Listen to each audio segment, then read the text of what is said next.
Here is another example on how to convert whole numbers in base 10 to base 6.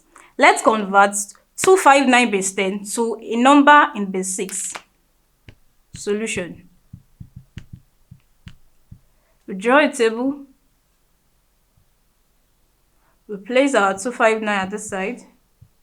We place the base we are converting into 6 at the side. Then we start dividing. 6 in 25, we have 4, which gives us 24, remainder 1. 6 in 19, that's 3, which is 18. So we have a remainder of 1. Divide again by 6.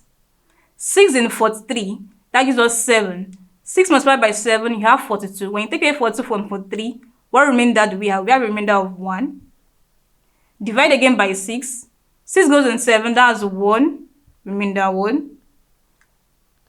Divide again by 6. 6 goes in 1, we have 0, remainder 1. Then we'll take our remainders upwards. So therefore, we have 259 base 10 equals 1, 1, 1, 1 base 6. And that's how to convert 259 base 10 to base 6. Thank you.